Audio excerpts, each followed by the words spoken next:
Noite a todos. Para quem não me conhece, eu sou Renata Canguçu, sou oncologista, especializada em tumores femininos, então mama e tumores ginecológicos, da oncologia DOR, né, respondo pela oncologia da cardiopulmonar também. Hoje nós vamos estar fazendo o nosso primeiro encontro da oncoginecologia, né, do corpo clínico com a oncoginecologia da cardiopulmonar. E, para isso, eu convidei Paulo Zanveitor para a gente falar, que é cirurgião oncológico, especializado, muito focado em tumores ginecológicos, e a gente vai falar um pouco sobre câncer de colo de útero. Eu vou fazer uma abertura inicial, falar um pouco dos nossos dados, né, como é que a gente está, a situação no Brasil e Bahia, em relação às estratégias para a eliminação do câncer de colo uterino. E, a seguir, então, eu passo a palavra para Paulo, que vai falar a respeito da indicação de cirurgia minimamente invasiva nos tumores iniciais, que é um tema que é recente e palpitante, né? Acho que ele vai poder trazer, certamente, um enriquecimento para nós a respeito desse tema. Eu queria só avisar a todos que esse encontro, essa reunião, ela é gravada, então vai estar disponível posteriormente no link da cardiopulmonar do YouTube, tá bem? Então, eu vou começar a compartilhar aqui a minha tela.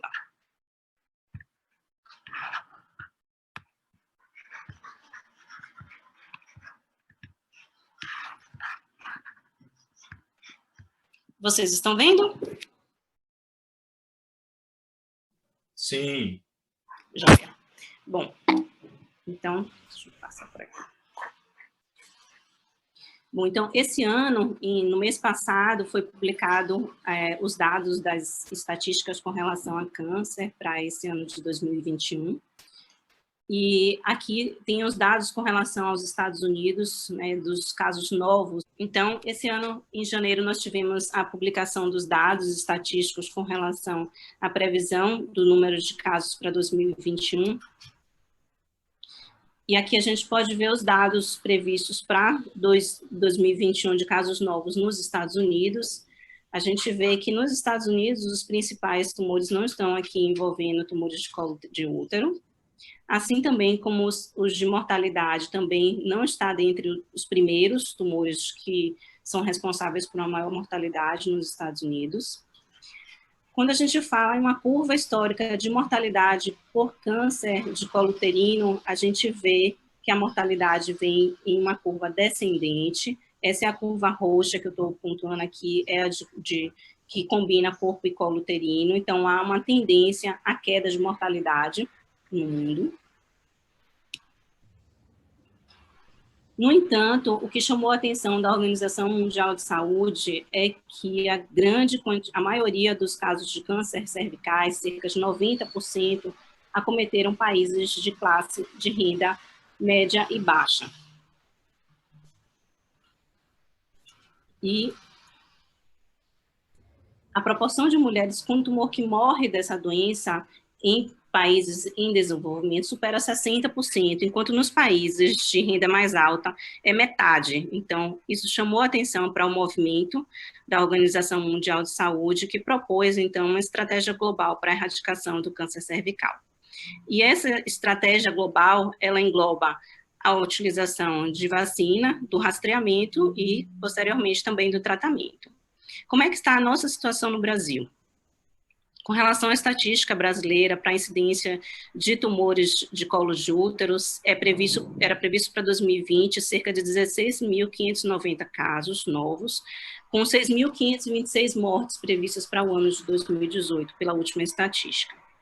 Aqui, como a gente pode ver, a incidência do Brasil em mulheres, aqui o câncer de colo uterino é o terceiro que mais acomete as mulheres no Brasil. No Nordeste, o câncer de colo uterino é o segundo que mais acomete as mulheres, sendo responsável por mais de 5.000 casos novos por ano. E com relação à mortalidade, o que a gente pode ver é que o câncer de colo uterino no Brasil é o quarto tipo de tumor que mais mata a população feminina. Aqui a gente pode ver um pouco da curva histórica do Brasil de mortalidade por câncer cervical. A linha verde é a linha que fala da mortalidade do Brasil, onde a gente pode ver aqui nos últimos anos uma tendência à ascensão.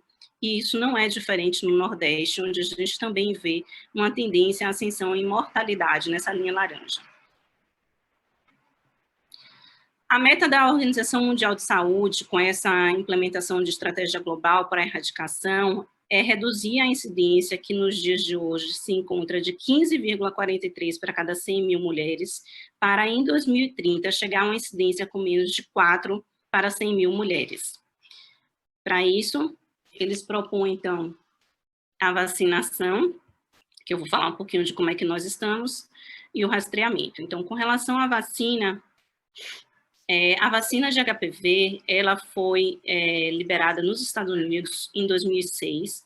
Aqui no Brasil, ela foi inserida no Programa Nacional de Imunização em 2014. Nessa época, era indicado para meninas entre 11 e 13 anos.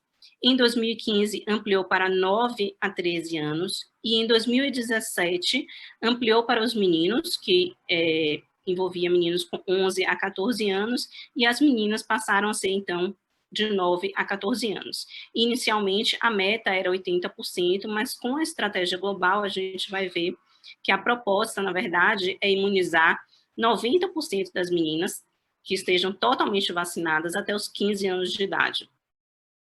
Além disso, cerca de 70% das mulheres devem estar avaliadas por meio de um teste de alto desempenho aos 35 e novamente aos 45. 90% das mulheres que sejam identificadas com doença cervical devem receber o tratamento, 90% das mulheres com doenças pré-malignas tratadas e 90% das mulheres com câncer invasivo tratadas. Esse é o objetivo para que em 2030 a gente tenha aquela redução de incidência. Com relação à cobertura vacinal no Brasil, as meninas entre 9 e 14 anos receberam cerca de 80% a primeira dose. Já a segunda dose tem uma cobertura vacinal inferior, cerca de 56% apenas das meninas de 9 a 14 anos receberam a segunda dose. Com relação aos meninos, essa cobertura vacinal é ainda inferior. Meninos receberam apenas 55% da primeira dose, entre 11 e 14 anos, e a segunda dose, 34% apenas receberam na população-alvo. Então, a gente está com a cobertura vacinal abaixo do ideal. Aqui, mais um pouco com relação à cobertura vacinal por estados, e o que a gente pode ver aqui na Bahia é que meninas entre 9 e 14 anos receberam menos de 70% a primeira dose, a segunda dose, menos de 50%, os meninos, menos de 50% receberam a primeira dose, e menos de 30% receberam a segunda dose. Aqui, esse gráfico mostra a dificuldade com relação ao estado de se atingir a meta de cobertura vacinal. E aqui a Bahia mostra que tem uma dificuldade aqui de 0,23 de atingir a cobertura vacinal da primeira dose e 0,06 ainda pior com relação à cobertura vacinal para uma segunda dose. Com relação ao rastreamento, a recomendação, houve uma mudança recente, a American Cancer Society, na verdade, mudou um pouco, onde passou a recomendar preferencialmente o rastreamento, começando a partir de 25 anos, fazendo, de preferência, o teste molecular para o HPV, a cada 5 anos, até os 65, e como alternativa, considera possível e aceito fazer a citologia oncótica a cada 3 anos. A tendência nos Estados Unidos é reforçar o acesso ao teste de captura híbrida, e recomenda-se lá nos Estados Unidos que se faça o rastreamento não mais do que 65 anos, porque se não tiver tido história de neoplasia intraepitelial nessa faixa etária, a probabilidade de ter posteriormente é pequena. Já que no Brasil, o INCA e o Ministério da Saúde recomendam para mulheres assintomáticas a citologia oncótica trianual, entre 25 e 64 anos, e após 2 exames negativos consecutivos com intervalo de 1 ano. Mesmo as mulheres vacinadas, a gente sabe que tem a recomendação de fazer o exame preventivo periodicamente, e a FEBRASGO tem feito um movimento no sentido de sensibilizar o Ministério da Saúde para adotar o teste molecular nesse programa de rastreamento do SUS, que ainda não está incluso. A gente sabe que no Brasil a cobertura e qualidade do Papa Nicolau ainda são bem satisfatórios. Na Bahia, essa realidade não é diferente. Então, eu acho que, apesar de haver essa divergência de indicação nos Estados Unidos e no Brasil, se a gente conseguir com que as nossas meninas sejam vacinadas e façam um rastreamento com o básico do Papa Nicolau, só aí a gente já vai conseguir reduzir bastante a incidência de câncer de colo uterino, mas nem o básico a gente está conseguindo fazer direito. Então, acho que ainda tem muito para a gente tentar melhorar esses números. Como presidente da SBOC Regional Bahia, eu tive um encontro no ano passado, no começo do ano passado, com o secretário de Saúde, para que a gente tente fazer a vacinação mais efetiva através de uma vinculação com a matrícula da escola e a caderneta de vacinação. Então, as meninas que estivessem na faixa etária-alvo, para serem matriculadas na escola, elas precisariam apresentar uma carteira de vacinação em dia. E a gente estava nesse movimento de fazer isso em conjunto com a Secretaria de Educação, mas aí veio a pandemia, enfim, e dificultou esse movimento. Mas nós temos esse desejo de fazer com que esse cadastro seja feito, para que dessa maneira a gente consiga, então, aumentar a cobertura vacinal, porque aqui na Bahia, em Salvador, ainda sobram vacinas nos postos de saúde, e essa situação ainda se tornou mais crítica com a pandemia, né, onde a gente sabe que houve uma redução da vacinação, uma redução impactante também de rastreamento, e a gente vai receber, então, certamente esse acúmulo de casos que virão aí para a gente, para ter um empecilho ainda maior com relação a essa erradicação de câncer de colo uterino. Mas agora a gente vai falar, então, sobre a parte de tratamento, e para isso eu gostaria de convidar Zanvetto, para ele falar um pouco, então, da parte de cirurgia minimamente invasiva no câncer de colo uterino inicial. Vamos lá, Paulo. Obrigada, Paulo, por estar aí no centro cirúrgico, nem finalizou sua cirurgia direito e está aí para poder trazer a sua expertise no assunto. Muito obrigada. Obrigado, boa noite.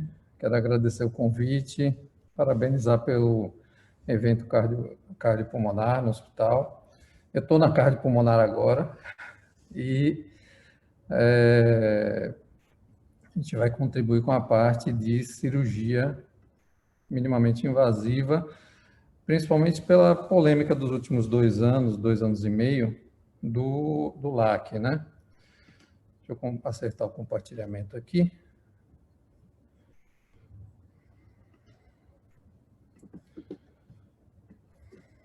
Está compartilhando?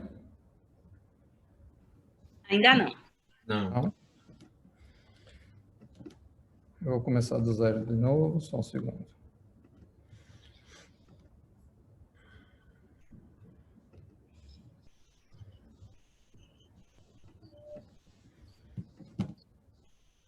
Começou? Ainda não. Não. Agora. Agora foi. Certo. Só acertar o modo aqui. Pronto. Bom, a maior polêmica que houve sobre a cirurgia minimamente invasiva ocorreu em 2018, com um estudo prospectivo randomizado da Austrália e do MD Anderson, mas era um método cirúrgico que já vinha sendo utilizado desde 1991, com Dajan na França, e foi se ampliando para câncer de colo de útero, desde linfadenectomia pélvica, depois esterectomia radical, esterectomia simples primeiro, depois radical, para tumores avançados, posteriormente o estadiamento laparoscópico, posteriormente a traquelectomia radical por laparoscopia, e muitos centros mundiais de formação e de opinião estavam fazendo de rotina, desde a década de 90, com resultados retrospectivos semelhantes à cirurgia aberta. E, em 2008, começou o trabalho prospectivo randomizado para ver qual era o resultado que ia apresentar, porque até então não tinha. A gente está falando, esse estadiamento aqui é o antigo, o novo é um pouquinho diferente, mas a gente está falando de tumores do estadio figo até um B2, que hoje é 4 centímetros. Então, passa pelo TIS, pelo 1A1 microinvasor, 1A2 microinvasor de alto e baixo risco, um B1 de 0 a 2 centímetros, de 5 milímetros a 2 centímetros, e um B2 hoje até de 2 a 4 centímetros, e ainda o 2A1, menor que 4 centímetros. Quais são as normas hoje, as recomendações do NCCN para o tratamento desses tumores iniciais? Primeiro, quando a pessoa quer preservação de fertilidade, em estadios microinvasores, 1A1, sem fator de risco, sem invasão linfovascular, você pode fazer uma amputação de colo com margens negativas, e o estudo da margem recomendado é aquele que a margem tenha até 3 milímetros, no máximo, de margens negativas da lesão. Os microinvasores de alto risco, que são os que têm invasão linfovascular de 1A1 e estadio 1A2, a depender da margem livre no cone, você pode fazer o cone com a linfadenectomia e o linfonodo sentinela, ou a traquelectomia radical, também com a linfadenectomia, e considerar o linfonodo sentinela. Então, esse é o tratamento padrão. No estádio 1B1, que é até 2 centímetros, traquelectomia radical, né, no caso da preservação de fertilidade, e no 1B2, que seria de 2 a 4 centímetros, é considerado experimental hoje. Então, só para fazer algumas considerações, a traquelectomia na preservação de órgãos, ela vem sendo feita por robótica, por laparoscopia e por via vaginal, até 2 centímetros em tumores de baixo risco. A esterectomia radical em tumores de 0 a 4 centímetros, também em pacientes com alto e baixo risco, que um dos principais fatores é a presença de invasão linfovascular. Aqui um resumo de que tipo é recomendado de cirurgia, de acordo ao risco do tumor. As esterectomias radicais com preservação nervosa e com a linfadenectomia de paramétrio, mais em risco intermediário e alto, e nos baixos riscos, podendo ser esterectomias menos radicais do ponto de vista de paramétrio e de linfadenectomia. Bom, então vamos abordar o principal ponto da discussão e, a partir daí, tentar determinar até onde a gente vai com a cirurgia minimamente invasiva e a partir de qual ponto do estadiamento a gente vai recomendar a cirurgia aberta. Primeiro, entender o que é o LAC, né? O LAC é um estudo fase 3, multicêntrico, internacional, conduzido pelo MD Anderson e pelo Queensland, na Austrália. Foi ativado em 2008 para estadios 1A1 de alto risco, até 4 centímetros, que agora é um B2, um braço para laparoscopia ou robótica e outro para cirurgia aberta, planejado para 740 pacientes, com poder de 87% de declaração de não inferioridade pela via minimamente invasiva no segmento de 4,5 anos e a margem de não inferioridade de até 7,2%. Sobrevida livre de doença 5 anos era o primary endpoint do trabalho. E o que é que aconteceu? Em junho de 2017, houve um fechamento prematuro pela Comissão de Segurança do Trabalho, lá do MD Anderson, com 85% dos pacientes arrolados no trabalho. 319 na minimamente invasiva, 312 nas abertas, em grupos comparáveis. Logo em 2018, em março, no Congresso da SGO de Nova Orleans, foi mostrado que a inferioridade ultrapassou 7,2%, foi uma inferioridade de 10,5%, com maior número de recorrências para a cirurgia minimamente invasiva em relação às abertas. E, na estatística, a chance de recorrência 4 vezes maior e de morte 6 vezes maior. Lembrar que foi um trabalho multicêntrico com 34 centros participantes, espalhados pelo mundo. Bom, em novembro de 2018, a ASJ recomenda discutir os resultados do trabalho com os pacientes, de forma a que isso aconteça nos centros onde a cirurgia vai ser programada e realizada. Em fevereiro de 2019, a FDA postou um comunicado de alerta para a comunidade de oncologia sobre as cirurgias videoassistidas e assistidas por robótica na saúde da mulher, incluindo outros cânceres. E a única citação bibliográfica dessa recomendação foi o LAC, para você ver a importância que foi dada na época dos resultados desse trabalho. Lembrar que o LAC foi realizado com 269 laparoscópicas e apenas 15% de robóticas, mas mesmo assim colocaram o alerta para as robóticas na época para a saúde da mulher. Lembrando que lá nos Estados Unidos o uso da robótica é um dos mais frequentes do mundo. Os resultados deles, né? Então, aqui a incidência de morte cumulativa maior na cirurgia minimamente invasiva, a sobrevida global maior na cirurgia aberta, a recorrência também maior na minimamente invasiva. E agora a gente precisa dissecar um pouco o trabalho para entender esses resultados como aconteceram. Então, a gente tem que entender que a população de instituições que participaram, menos de 20% dos casos foram operados nos Estados Unidos. A grande maioria foram na China, Índia, Austrália, Bulgária, Coreia, América do Sul e Itália. E Coreia, né? Coloquei a Coreia. Muitos locais onde a padronização técnica e programa de treinamento em laparoscopia avançada em oncologia não tinham o rigor de auditoria e padronização de conduta que tem dentro dos Estados Unidos e dentro da Austrália. Só para ter uma noção, 53 programas de treinamento em ginecologia oncológica são auditados periodicamente, conduzidos por profissionais certificados e com critérios específicos de habilitações.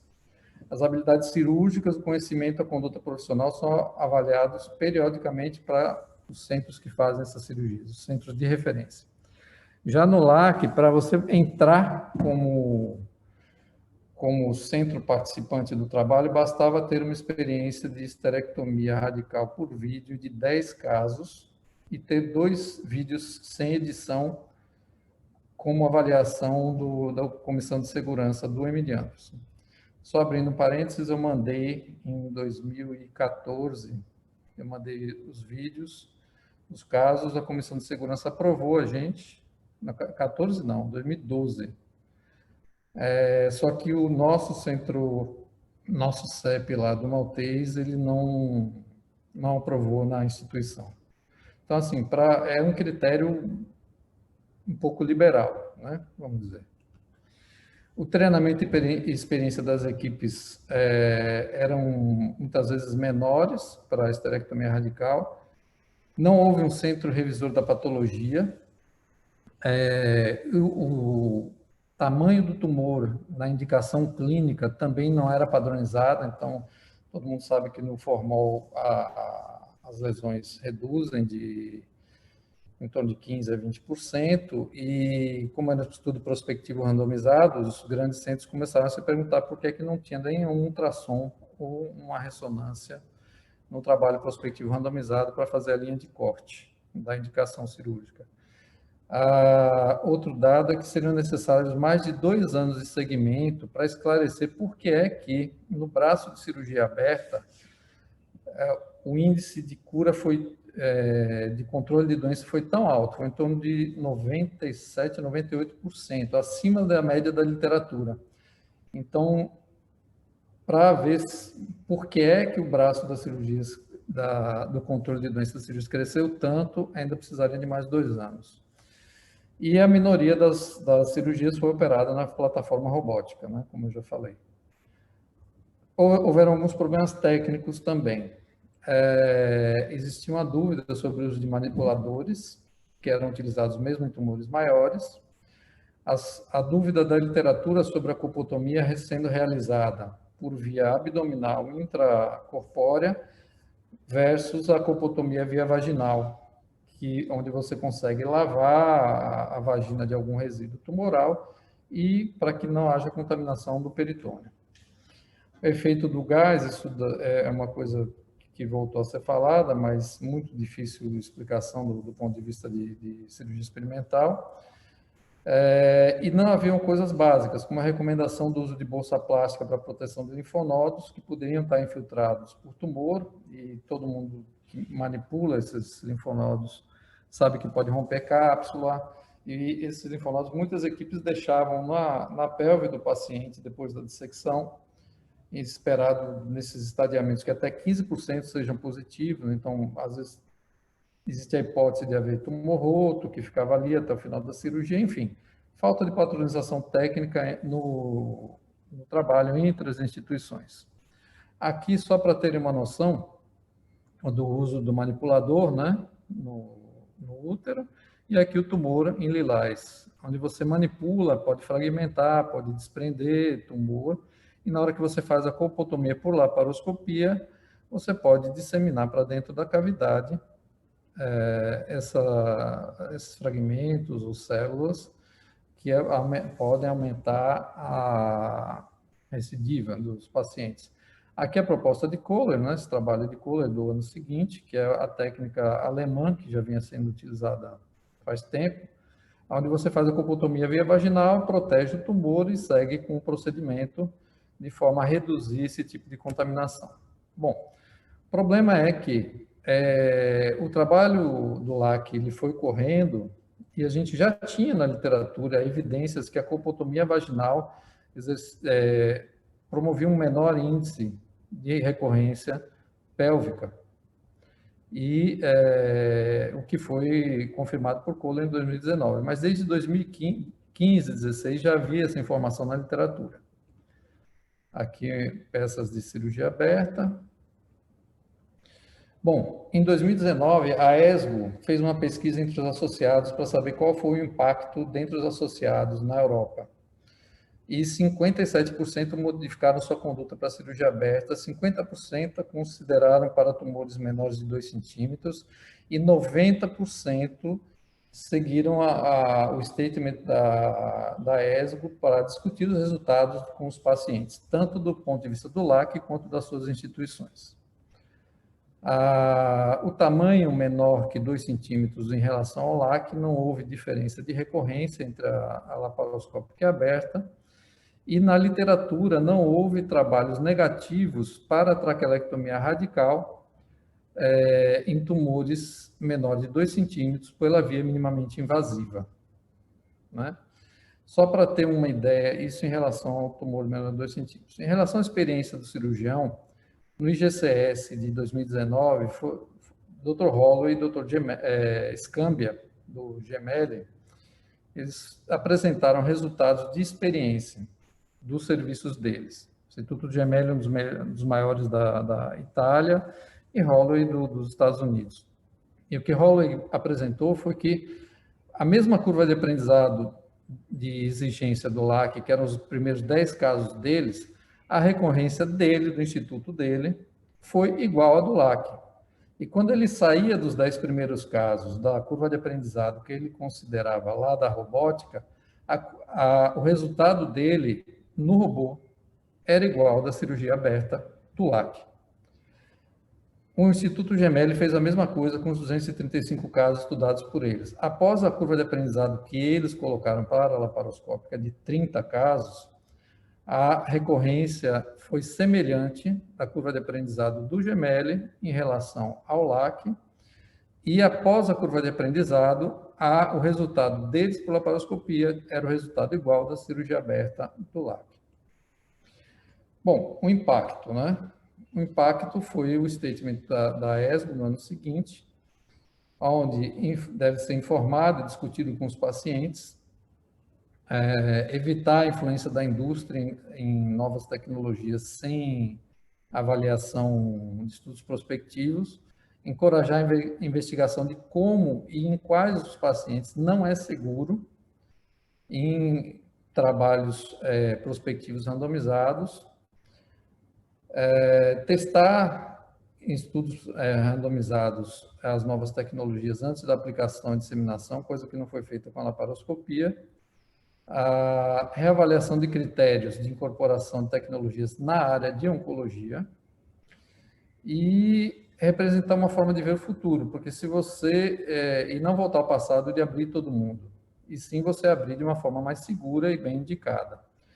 O consenso da Escola Europeia de Cirurgia Endoscópica e Robótica foi que deve ser feito um trial confirmatório do resultado do LAC e deve ser estabelecido conceitos de padronização, habilitação e curva de aprendizado para você fazer o procedimento. Quais foram os resultados retrospectivos do Memorial, que logo a seguir do LAC soltou? Que entre cirurgias abertas e cirurgias fechadas, as recorrências de estádio 1 a 2 de alto risco foi 0. Não houve recorrência se a lesão era retirada no cone de forma completa.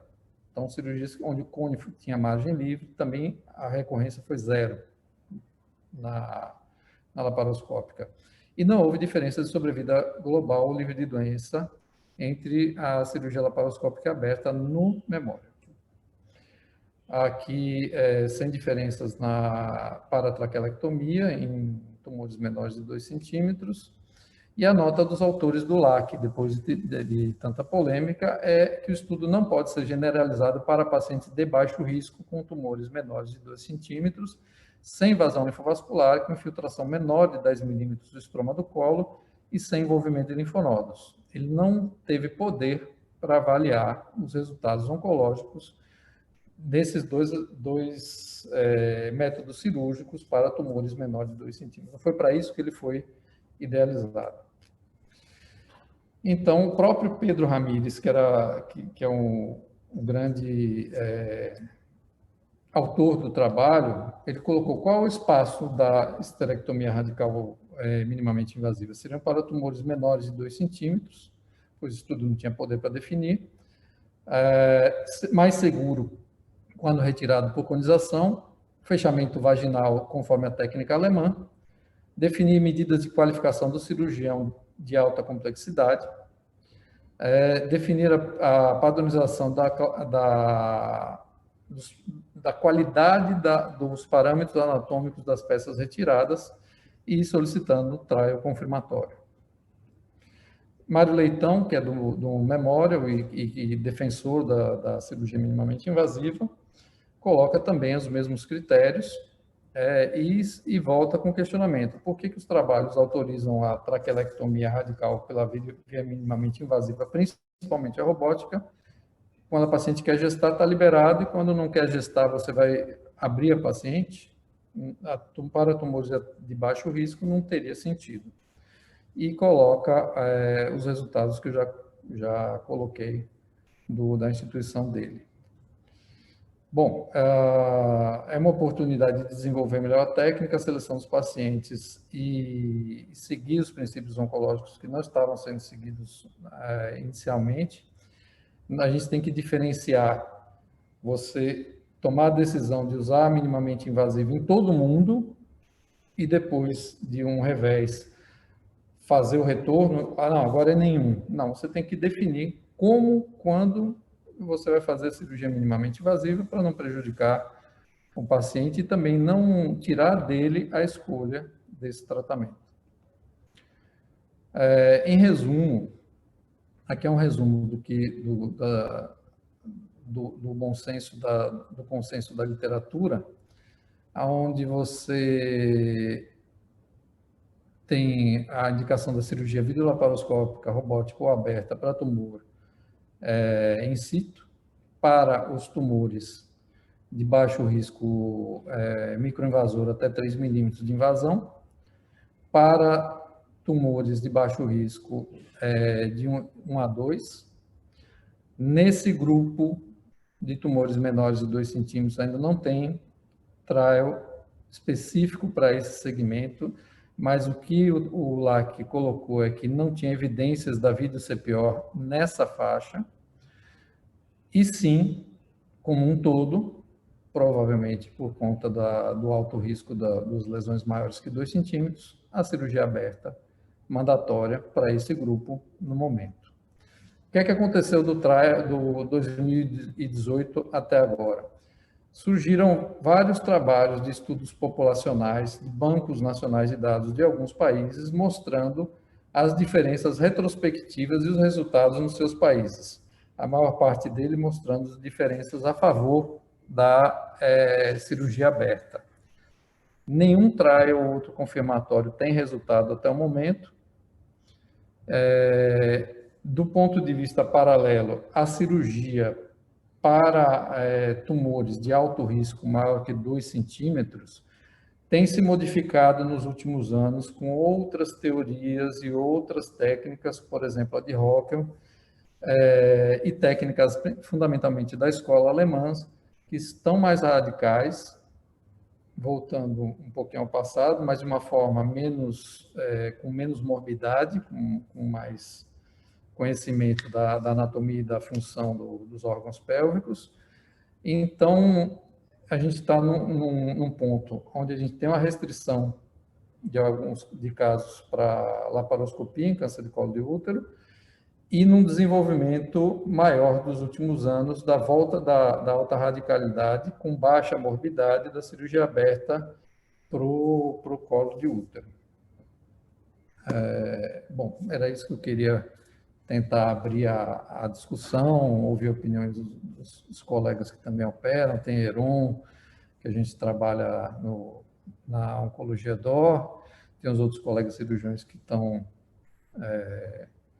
nos assistindo, e aí está aberta a discussão.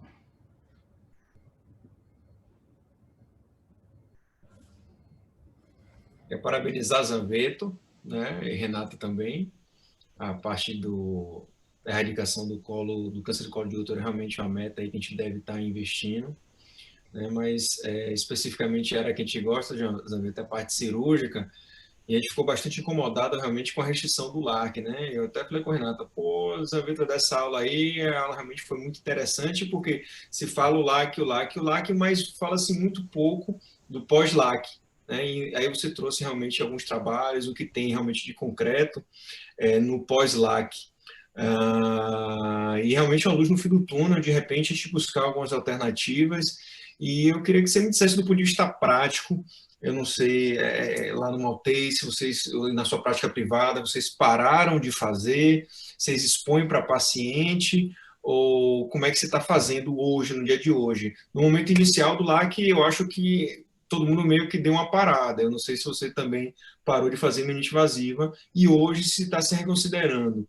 Minha opinião, de fato, desde as primeiras discussões pós-LAC, é que a tendência maior nossa é aquela vontade de estar indicando em lesões menores do que 2 centímetros. Eu acho que nos próximos anos a gente deve estar realmente voltando a fazer essas cirurgias em tumores menores do que 2 centímetros. Mas eu queria saber, do ponto de vista prático hoje, como é que você está atuando? Você parou 100% de fazer laparoscopia? Você discute com a paciente? Ou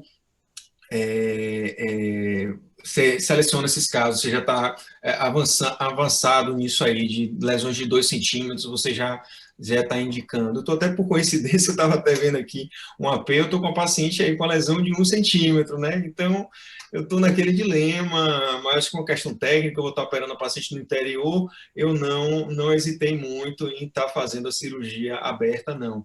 Mas se, por exemplo, essa paciente vier aqui para Salvador para operar na equipe, no hospital de ponta, a gente vai estar oferecendo essa paciente a laparoscopia, ou eu ainda fico inseguro de estar indicando? Minha vontade é de fazer, mas do ponto de vista de evidência científica, eu posso fazer essa cirurgia por laparoscopia?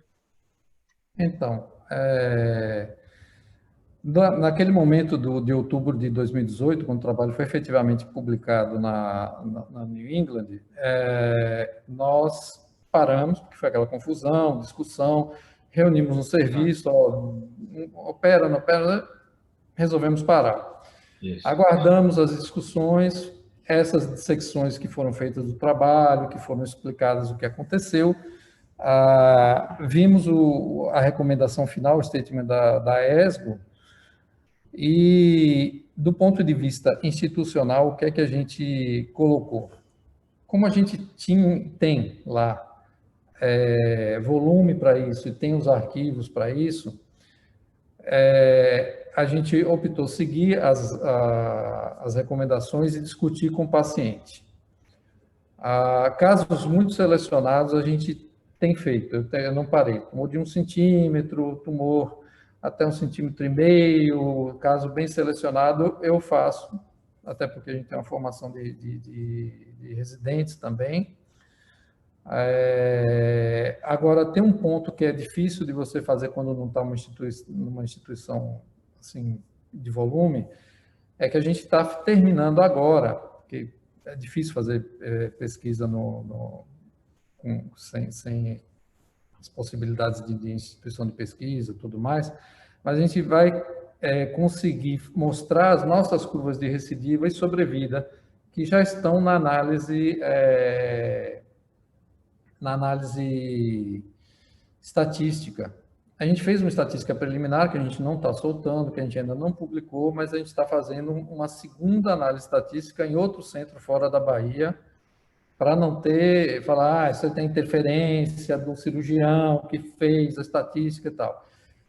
Aqui, eu não estou publicando, mas assim, a gente não teve diferença estatística na aberta e na fechada. A gente tem 260 casos de laparoscopia esterectomia radical por vídeo e a gente computou 140 no outro braço de esterectomia aberta, de 2008 a 2018.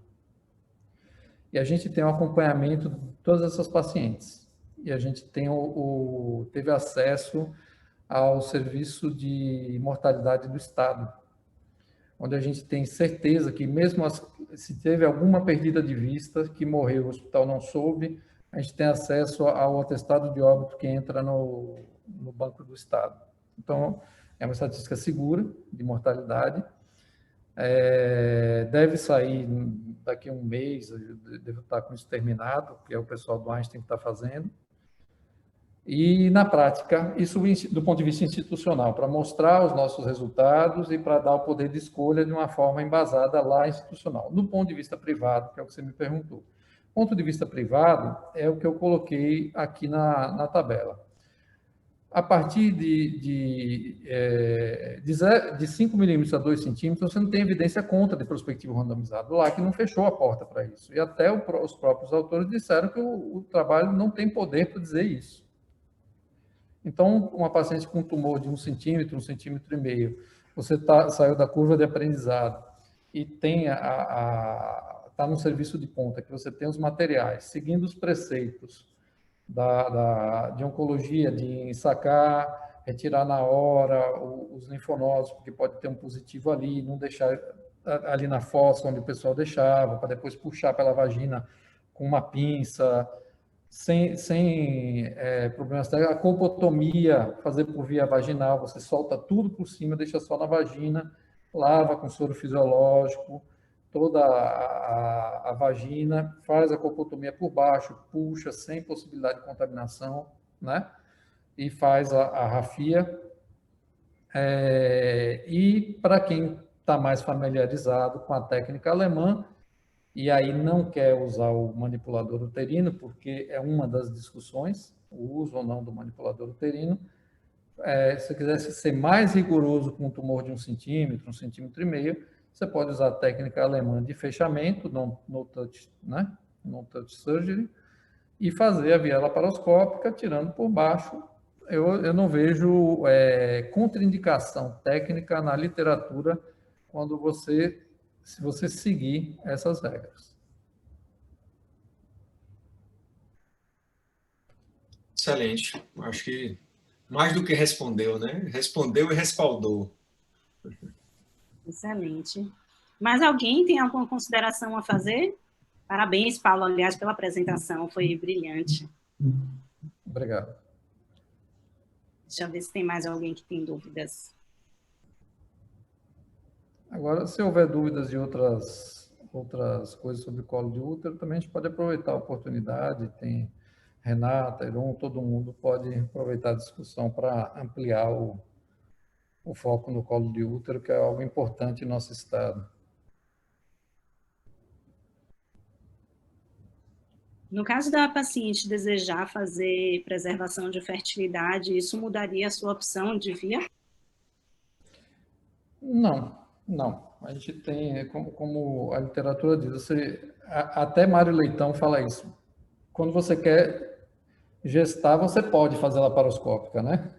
Então, a literatura permite isso.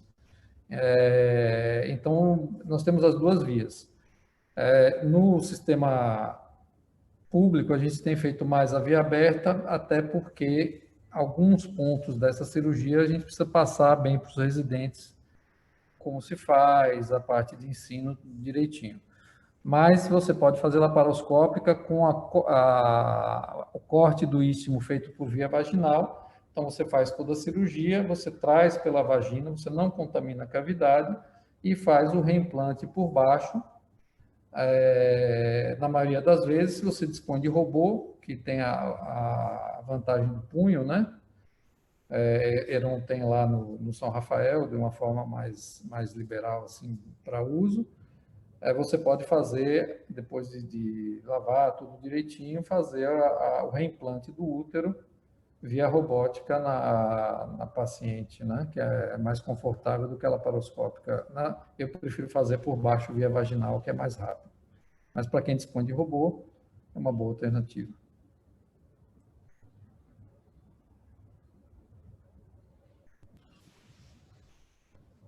Mas alguém tem alguma coisa para perguntar? Aproveitar que temos hoje um time de oncoginecologistas aqui, pessoal que é expert em oncoginecologia para discutir.